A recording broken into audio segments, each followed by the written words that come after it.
Hey, what is going on, guys? It is the Blaster Bros. As promised, here is the repair video on Kenny's Blaster. So here's a picture of the head gasket that was busted that we had to replace. However, our first order of business was actually the grab bar. So here's one that we got on eBay, and here's where it goes. It just screws into the sides of those two pipes. But first, you have to undo the screw that is attaching the muffler to one of those.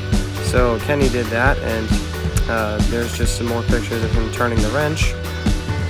And there it is with the screw undone. So the grab bar slides in between the muffler and the pipe. So we're screwing it in right here. So there it is with the muffler back there. And here it is all the way on with all four screws into its posts. Then you have to connect the wires for the running light, the tail light. And so you just got to connect the blue to the blue and the black to the black, and that's that. So that's the wiring done, and there's our grab bar, which was a minor issue, but it was one we wanted to sort out. Now on to the main reason that we're doing this build, which is the head gasket. So first we're going to clean the surface that it goes on. Then we put some oil inside the walls of the cylinder. And here is the brand new head gasket that we got. It's just an OEM Yamaha one.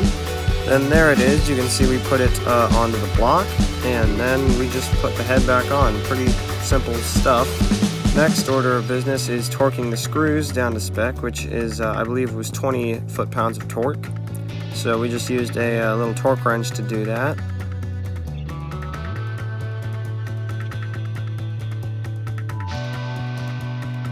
So there's what the torque wrench looks like that we were using.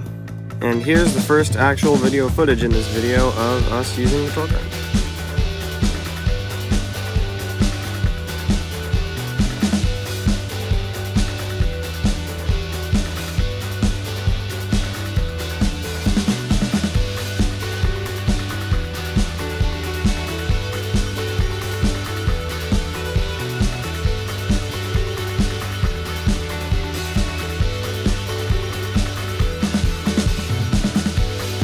After we got everything on and snugged up, we decided to do a compression test, and sure enough, when Kenny kicked it, it was back up to 130.